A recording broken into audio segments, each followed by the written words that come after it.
প্রিয় শিক্ষার্থী, আসসালামু আলাইকুম। ন্যাশনাল কলেজের অনলাইন ভিত্তিক শ্রেণী কার্যক্রমে তোমাদের সবাইকে শুভেচ্ছা। আশা করি তোমরা আল্লাহর রহমতে ভালো আছো। আমিও আলহামদুলিল্লাহ তোমাদের দোয়াতে ভালো আছি। তো আমি আজকে ষষ্ঠ শ্রেণীর বিজ্ঞান প্রথম অধ্যায় বাকি অংশটুকু শেষ করব। যেহেতু আমি প্রথমে একটা ক্লাস নিয়েছিলাম বৈজ্ঞানিক প্রক্রিয়া ও পরিমাপ এই অধ্যায় থেকে, আমি পার্ট 1 থেকে 3 পর্যন্ত পড়িয়েছিলাম। তো আজকে পার্ট 4 থেকে শেষ করে দেওয়ার চেষ্টা করব, অর্থাৎ পরিমাপের প্রয়োজনীয়তা। আমি গত ক্লাসে বৈজ্ঞানিক প্রক্রিয়া সম্পর্কে বলেছিলাম। তো এখানে পরিমাপের প্রয়োজনীয়তা প্রথমেই বলিনি যে পরিমাপ কি। পরিমাপ হচ্ছে কোনো কিছুর পরিমাণ নির্ণয় করা। আমরা যখন কোনো কিছুর পরিমাণটা নির্ণয় করি যে এটা কতটুকু আছে, 1 কেজি বা 2 কেজি, এটা হচ্ছে তার পরিমাপ। আর এই পরিমাপ, এখন যেহেতু পরিমাপের প্রয়োজনীয়তা, তাহলে আমাদের কি পরিমাপের প্রয়োজন আছে? হ্যাঁ শিক্ষার্থীরা, অবশ্যই পরিমাপের প্রয়োজন আছে। আমরা যখন একজন আরেকজন থেকে কোনো কিছু নিই, সেটা পরিমাপ ছাড়া যদি নিয়ে থাকি, তাহলে দেখা গেছে যে সেখানে কোনো ব্যালেন্স থাকবে না, অথবা আদান প্রদানের ক্ষেত্রে বা বিনিময়ের ক্ষেত্রে সেখানে আমরা সঠিকভাবে পরিমাণটা নির্ণয় করতে পারবো না। তো প্রিয় শিক্ষার্থী, সেজন্য আমাদের বলতে হয় যে পরিমাপের প্রয়োজনীয়তা আছে। কোনো কিছু আমরা আন্দাজ করে পরিমাপ, কিছু ক্ষেত্রে দেখা গেছে যে আন্দাজ করে পরিমাপ করে থাকি, আবার কিছু ক্ষেত্রে যেমন আসবাবপত্র তৈরির ক্ষেত্রে অথবা লোহার জিনিসটা আমি একটা বস্তুকে আমি আরেকটা জায়গায় সেট করে লাগাবো, সেখানে যদি আমার পরিমাপটা জানা না থাকে, তাহলে সেখানে হয়তো বা আমি সঠিকভাবে জিনিসটা বা বস্তুটা আমি তৈরি করতে পারবো না। সেজন্য এরকমভাবে আরও বিভিন্ন ক্ষেত্রেই দেখা গেছে যে পরিমাপ যদি না করা হয়, তাহলে সেক্ষেত্রে সমস্যার সৃষ্টি হয়ে থাকে, অথবা কাজটা সুন্দরভাবে সম্পন্ন করা যায় না। তো প্রিয় শিক্ষার্থী, এছাড়াও হচ্ছে যে আমরা স্কুলে যাই, তোমরা স্কুলে আসো, আবার স্কুল ছুটি হয়, সেটাও কিন্তু একটা পরিমাপ থাকে, যেমন সময়ের পরিমাপ থাকে। যদি সেটা না হতো, তাহলে দেখা যেত যে নিজের আন্দাজ মতো এখানে কিন্তু আমরা চলাফেরা করতে পারি না। সেই ক্ষেত্রেও পরিমাপের প্রয়োজন আছে। তো এই আন্দাজ করে বাস্তব জীবনে অনেক কিছুই আছে যেগুলো পরিমাপ করা যায় না।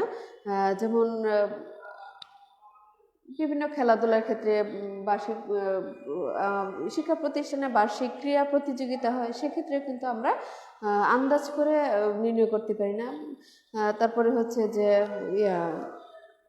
আন্দাজ করে হয় কি যে সঠিক ফলাফলটা পাওয়া যায় না। তো প্রিয় শিক্ষার্থী, সেজন্যই আমাদের সঠিক মান বা পরিমাপ নির্ণয়ে পরিমাপ খুবই প্রয়োজনীয়। পরিমাপের ক্ষেত্রে আর কি আছে? দৈনন্দিন জীবনে আমরা প্রত্যেক ক্ষেত্রে সঠিক পরিমাপের প্রয়োজনীয়তা অনুভব করি। যদি আমাদের সঠিক পরিমাপ জানা থাকে, তাহলে আমরা সহজেই কাজটা সম্পন্ন করতে পারি। তারপরে হচ্ছে যে যেমন জামা কাপড় তৈরি করার ক্ষেত্রে আমরা যে পোশাক আশাক ব্যবহার করি, সেটা যদি পরিমাপ জানা না থাকে, তখন সেটা দেখতে সুন্দর লাগে না, এবং পরিমাপ করা থাকলে সেটা কিন্তু মানে ব্যবহার করেও আরাম পাওয়া যায়। তো এছাড়াও হচ্ছে যে একটা শ্রেণীকক্ষের মধ্যে কতটি বেঞ্চ লাগবে, এটারও কিন্তু একটা নির্দিষ্ট পরিমাপ আছে। তারপর বাড়ির নির্দিষ্ট সীমানার মধ্যে কয়টি ঘর তৈরি করা যাবে, এগুলো ছাড়াও দেখা গেছে একটা ঘরের আকৃতি, এইটুকু জায়গার মধ্যে কয়টা ঘর হবে এবং এর আকৃতিগুলো কতটুকু টাইপ হবে, সেগুলো কিন্তু আমরা পরিমাপের মাধ্যমে নির্ণয় করে থাকি। তারপরে হচ্ছে আমরা রান্না করার সময় বিভিন্ন মশলা ব্যবহার করি, সেটাও কিন্তু পরিমাপের মাধ্যমে। ওষুধপত্র খেয়ে থাকি, সেটাও পরিমাপের জন্য, এবং কি পরিমাণ খেতে হবে সেটাও কিন্তু পরিমাপ করে দেয়া থাকে। এক কথায় দৈনন্দিন জীবনে প্রায় প্রতিটি কাজেই আমাদের পরিমাপ, সঠিক পরিমাপের প্রয়োজন। এরপরে হচ্ছে এখন এই যে পরিমাপ, আমরা এই পরিমাপের এককগুলো নিয়ে এখন কথা বলবো।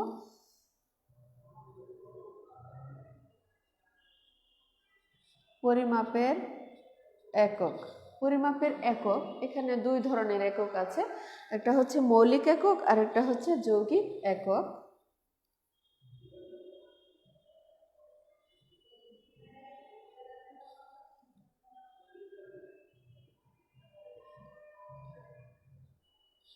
মৌলিক একক আর একটা হচ্ছে যৌগিক একক। তো এই যে পরিমাপ, পরিমাপের একক এখানে হচ্ছে কোনো কিছু যখন পরিমাপ করার জন্য একটি সুবিধাজনক পরিমাণকে আদর্শ হিসেবে ধরে নিতে হয়। কোনো একটি ক্ষুদ্রতম অংশকে সেই আদর্শ হিসেবে ধরা হয়ে থাকে। সেই আদর্শ অংশের পরিমাণই পরিমাপের একক। প্রিয় শিক্ষার্থী, দৈর্ঘ্য পরিমাপের ক্ষেত্রে একটা সুবিধাজনক দৈর্ঘ্য, ভর পরিমাপের ক্ষেত্রে একটা সুবিধাজনক ভর এবং সময় পরিমাপের জন্য একটি সুবিধাজনক নির্দিষ্ট সময়। তারপরে হচ্ছে এগুলোকে আদর্শ হিসেবে ধরে নেওয়া হয়। এরপর নিজ নিজ এই আদর্শ মানের সাথে তুলনা করে সাধারণত দৈর্ঘ্য, ভর, সময়, তাপমাত্রার পরিমাপ করা হয়ে থাকে। এখন দৈর্ঘ্য, ভর, সময়,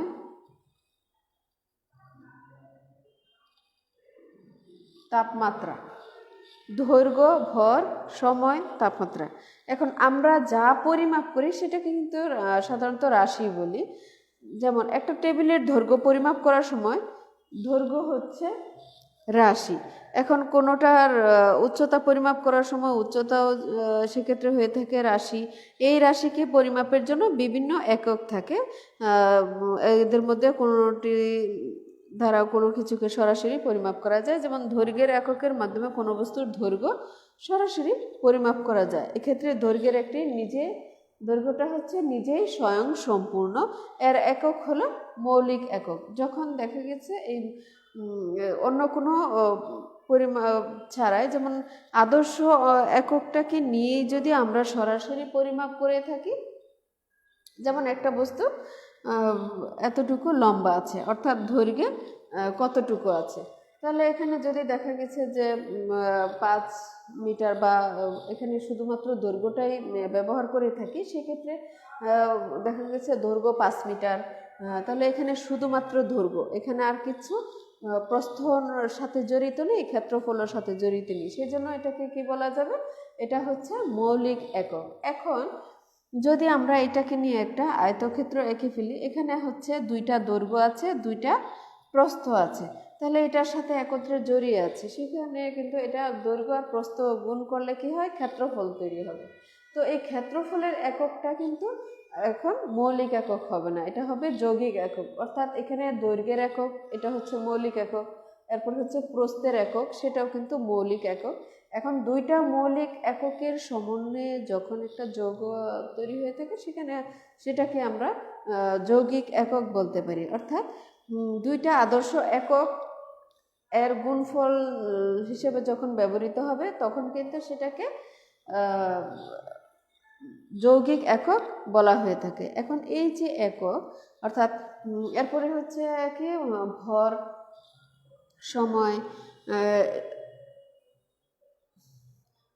সময়, এগুলোও কিন্তু মৌলিক একক হয়ে থাকে। তবে দেখা গেছে ক্ষেত্রফলের একক দৈর্ঘ্য আর প্রস্থ, এটা তো বললামই। আর হচ্ছে আয়তনের একক হচ্ছে কোনো বস্তুর দৈর্ঘ্য, প্রস্থ ও উচ্চতার একক, এগুলোর গুণফলকে কি বলা হয়, যৌগিক একক বলা হয়। এখন এককের আন্তর্জাতিক পদ্ধতি,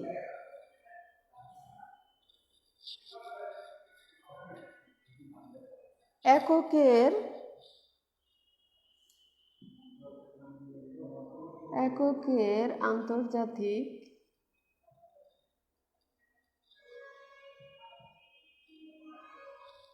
আন্তর্জাতিক পদ্ধতি। এখানে বিভিন্ন পদ্ধতিতে পরিমাপ করা হয়ে থাকে, সেজন্য আন্তর্জাতিক পদ্ধতি দেখা গেছে বিভিন্ন দেশে বিভিন্ন পরিমাণ নির্ণয়ের বিভিন্ন পদ্ধতি প্রচলিত আছে। যেমন তোমার উচ্চতা কত, কেউ সেন্টিমিটারে বলছে, কেউ মিটারে বলছে, কেউ ফুট, কেউ ইঞ্চিতে বলছে, এরকম বিভিন্ন রকম হয়ে থাকে। সেজন্য এখানে আমরা একই পরিমাপের জন্য বিভিন্ন পদ্ধতি ব্যবহার করে থাকি যেটা প্রচলিত আছে। এগুলো হচ্ছে এমকেএস পদ্ধতি। এখন এমকেএস আছে মিটার কিলোগ্রাম সেকেন্ড, এমকেএস এটা হচ্ছে মিটার কিলোগ্রাম সেকেন্ড। তারপরে হচ্ছে এফপিএস, এফপিএস পদ্ধতি, এফপিএস ফুট পাউন্ড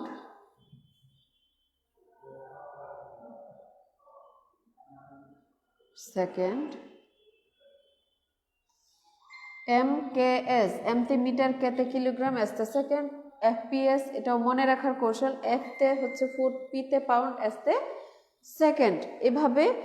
তারপর হচ্ছে সিজিএস, সিজিএস সিজিএস কি হবে, সিজিএস সিজিএস হচ্ছে centimetre gram second.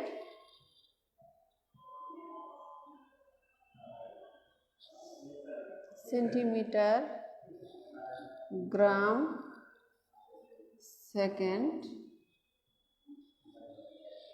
Centimetre gram second.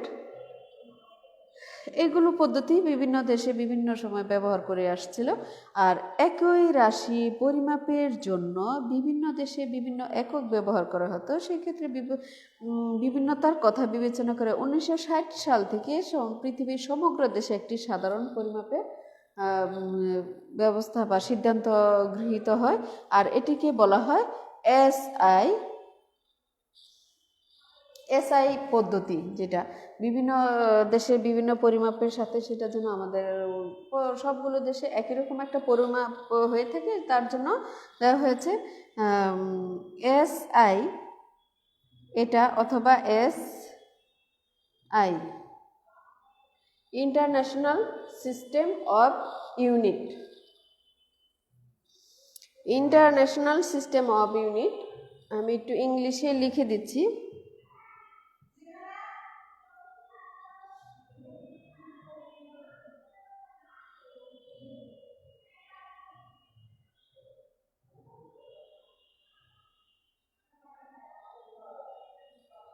International System of Unit, International System of Unit।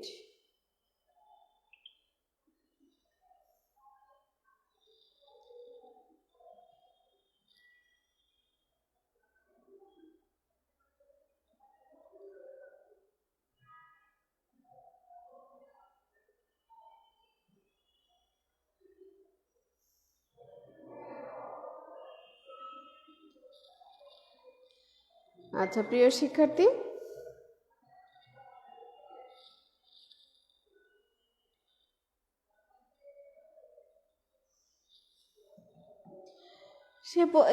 SI পদ্ধতিতে দেখা গেছে দৈর্ঘ্যের একক মিটার, ভরের একক কিলোগ্রাম, সময়ের একক সেকেন্ড, তারপরে হচ্ছে তাপমাত্রার একক কেলভিন, বিদ্যুৎ প্রবাহের একক হচ্ছে অ্যাম্পিয়ার, আর আলোক উজ্জ্বলের একক হচ্ছে ক্যান্ডেলা, তারপরে হচ্ছে পদার্থের এটা হচ্ছে পদার্থের পরিমাপের একক হচ্ছে মোল।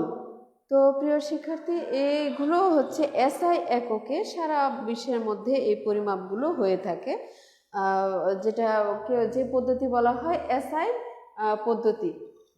এসআই পদ্ধতিতে আমি আবারও বলছি, এসআই পদ্ধতিতে হচ্ছে দৈর্ঘ্যের একক মিটার, ভরের একক কিলোগ্রাম, সময়ের একক সেকেন্ড, তারপরে হচ্ছে তাপমাত্রার একক কেলভিন, বিদ্যুৎ প্রবাহের একক অ্যাম্পিয়ার, বিদ্যুৎ প্রবাহের একক হচ্ছে অ্যাম্পিয়ার, পদার্থের পরিমাপ আলোক উজ্জ্বলের একক হচ্ছে ক্যান্ডেলা, পদার্থের পরিমাপের একক হচ্ছে মোল। আর এগুলো সবগুলো হচ্ছে মৌলিক একক।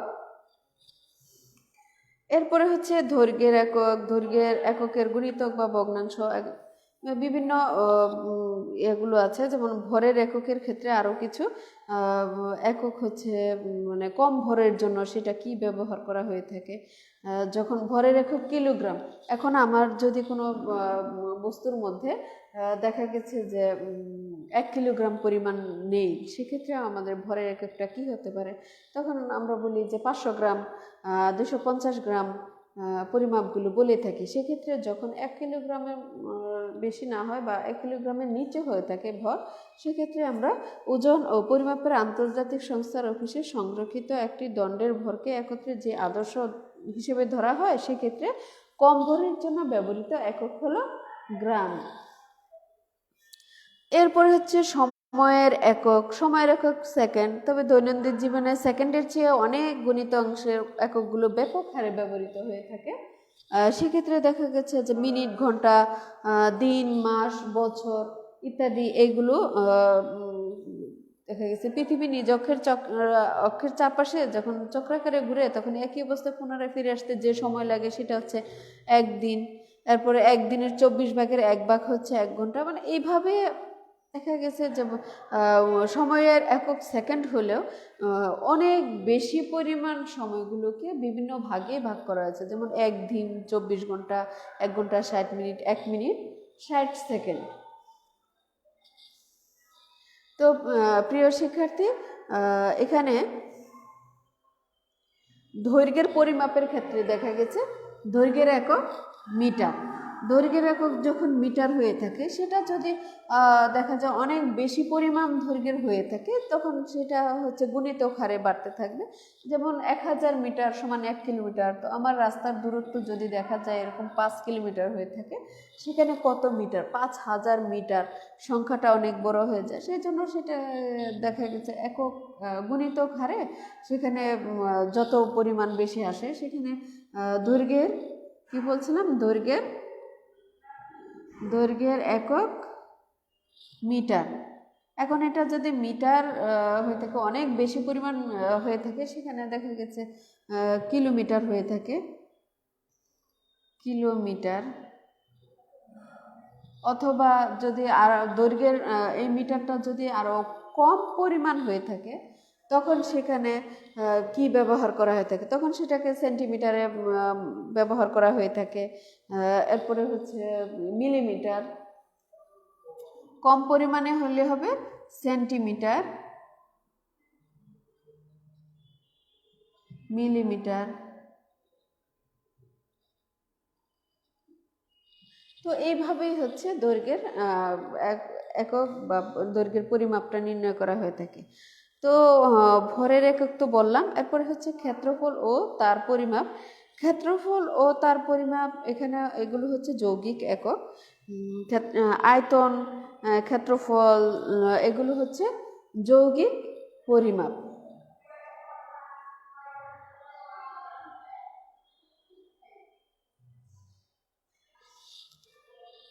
তো বিভিন্ন আকার আয়তনের যখন বস্তুর পরিমাপ নির্ণয় করা হয়, সেক্ষেত্রে কিন্তু আয়তনের পরিমাপ হিসেবে নির্ণয় করা হয়ে থাকে। এরপরে আরও আছে যে তরল পদার্থের পরিমাপ। সেখানে আমরা কি করতে পারি? তরল পদার্থের পরিমাপ নির্ণয় করতে গেলে দেখা গেছে আমরা নির্ধারিত মাপচুং ব্যবহার করতে পারি। যেমন মাপচুংগুলো আসলে কেমন হয়ে থাকে? মাপচুং বলাই হয়েছে, এখানে হয়তো বা একটু এইভাবে থাকতে পারে। তো এখানে দাগ কাটা থাকে, সেখানে আমরা কি পরিমাণ তরল পদার্থ ব্যবহার করছি, সেখানে কিন্তু যেমন 30 ml, তারপর হচ্ছে 60 ml এরকম করে দেওয়া থাকে। তো এখানে দেখা গেছে আমরা তরল পদার্থ ডাললে এখানে 30 ml হবে নাকি 60 ml হবে, এভাবে আমরা কিন্তু পরিমাপটা নির্ণয় করে থাকি। এরপরে হচ্ছে তাপমাত্রা। তাপমাত্রা শব্দটির সাথে আমরা জড়িত হলেও কিন্তু তাপমাত্রাটা আমরা নিজেরা পরিমাপ করতে পারি না। সেক্ষেত্রে দেখা গেছে আমরা আবহাওয়া অফিস থেকে টিভি বা রেডিও বা অন্য কোনো মাধ্যমে আমরা এই তথ্যগুলো নিয়ে থাকি। খবরে দেখা গেছে যে প্রতিদিনই দিনের তাপমাত্রা বলে দেওয়া হয়। এছাড়া হচ্ছে কারো যদি জ্বর হয় সেক্ষেত্রে আমরা থার্মোমিটারের সাহায্যে পরিমাপ করতে পারি। তো এইভাবে দেখা গেছে যে আমরা বিভিন্নভাবে তাপমাত্রা নির্ণয় করে থাকি। এই যে জ্বরের তাপমাত্রা বা দৈনিক তাপমাত্রা নির্ণয়ের ক্ষেত্রে সেলসিয়াস ও ফারেনহাইট এই দুটি কিন্তু বহুল ব্যবহৃত হয়ে থাকে। সেলসিয়াস